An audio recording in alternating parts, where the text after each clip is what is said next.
à tous, assalamu alaikum. Je suis très heureux de vous présenter aujourd'hui le manuel arabe coranique, méthode d'arabe basée sur le Coran, qui est le fruit d'un long travail avec les étudiants.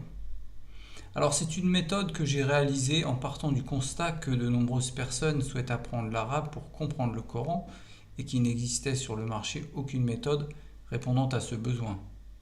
C'est une méthode qui est adaptée à un public d'adultes et d'adolescents, mais dont la plupart du matériel pédagogique pourrait être utilisé pour les enfants, moyennant parfois quelques adaptations. La méthode a d'abord été pensée pour les enseignants, mais une bonne part du matériel pédagogique pourra également être utilisé par les autodidactes. Néanmoins, j'attire l'attention sur le fait qu'il est important d'avoir une pratique orale, ne serait-ce que les 2 premières années, et donc il est toujours préférable d'avoir un enseignant au départ. Je vais donc vous présenter les objectifs et le fonctionnement de cette méthode à travers des exemples. Si vous avez besoin, vous pourrez trouver plus d'informations sur notre site institutimtiaz.com qui apparaît maintenant.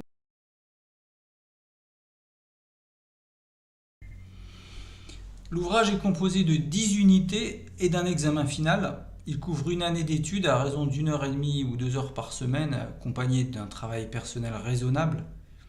L'objectif est de commencer à lire, mais surtout à comprendre le Coran. Et c'est là l'un des intérêts majeurs de la méthode, c'est de comprendre tout ce qu'on lit. Alors entrons dans la méthode.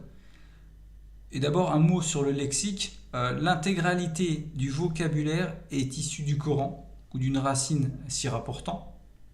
J'emploie parfois des mots d'arabe moderne pour la pratique orale, mais même ces mots ont une racine coranique. Par exemple, le mot sayyara, qui veut dire une voiture en arabe moderne, signifie dans le Coran une caravane de chameaux. Dès la première leçon, on pourra lire des mots coraniques en apprenant les 11 premières lettres et en apprenant les voyelles. Et voici ici donc un exemple. Vous voyez ici les pages de la leçon 1 où on est amené à lire des mots coraniques, vous voyez, avec les 11 premières lettres. Et sur la page suivante que je vous montre ici, on voit donc la lecture de mots un peu plus complexes avec les voyelles longues. Ce qui m'amène à parler de la deuxième partie, la grammaire. Et on voit ici que la grammaire est toujours illustrée d'exemples coraniques, et ça dès les premières leçons. Voici 2 exemples. Un mot maintenant sur la pratique orale, car la pratique orale, comme je le disais, est très importante. Alors dans la méthode, elle se fonde sur des ateliers, et je vous donnerai en premier exemple ici un PowerPoint qui va servir à parler un peu de la position des choses. On pourra dire par exemple où se trouve le chameau, Ain al-Jamal. Al-Jamal amam as-sayyara, le chameau est devant la voiture. Hal ar-rajul ala yamin al-mar'a, est-ce que l'homme est à droite de la femme, etc., etc. Et donc il s'agit là de faire un travail avec l'enseignant et un échange entre l'enseignant et les étudiants.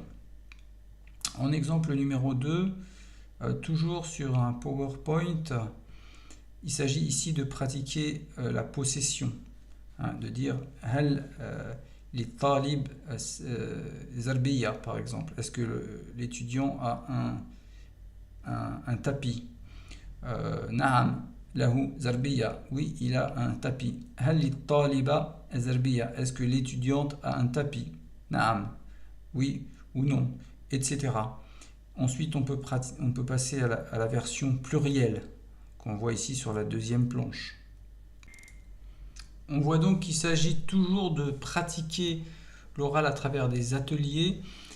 Parfois, les ateliers se font entre les élèves, avec notamment les flashcards qu'on trouve dans le coffret, ainsi qu'avec des mots découpés, un ensemble de choses, d'outils, d'ateliers comme ça qui permettent la pratique orale entre les élèves ou entre le professeur et les élèves.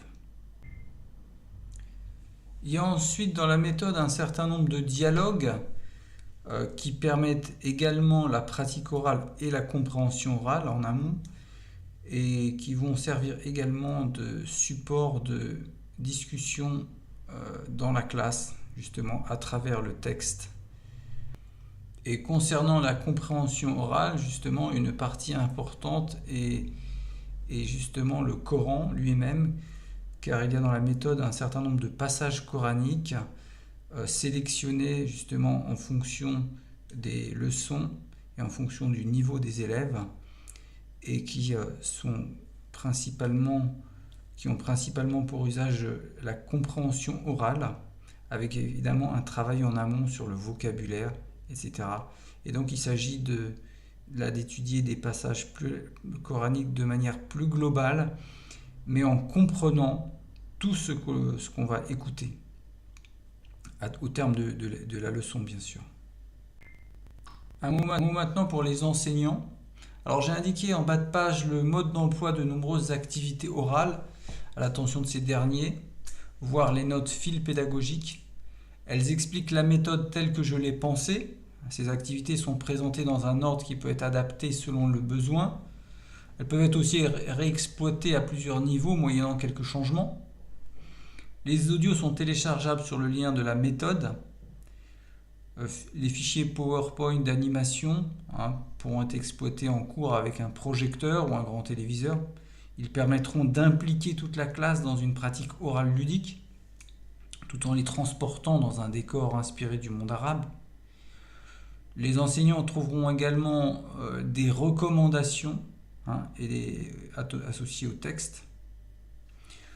Ils trouveront en option un coffret qui contient environ 200 flashcards, un set de mots avec des noms, des verbes, des pronoms, des prépositions, des adjectifs. Il permettra de composer des phrases. Également un set de lettres avec la transcription verso, un set de syllabes, de jeux de loi, des jeux de conjugaison. Alors les flashcards et les sets de mots pourront être utilisés évidemment de 1000 façons, et donc là, libre aux enseignants de faire parler leur imagination. D'ailleurs, j'en suggère quelques-unes dans le fil pédagogique, mais ils pourront évidemment les utiliser de 1000 autres façons. Et d'ailleurs, je les invite à nous donner par retour des idées. Et les meilleures idées seront publiées sur le site internet avec la référence de l'enseignant, s'il le veut bien sûr. Vous pouvez bien sûr suivre nos cours en ligne proposés par l'Institut Imtiaz. Vous trouverez toutes les informations sur le site institutimtiaz.com si jamais ça vous intéresse.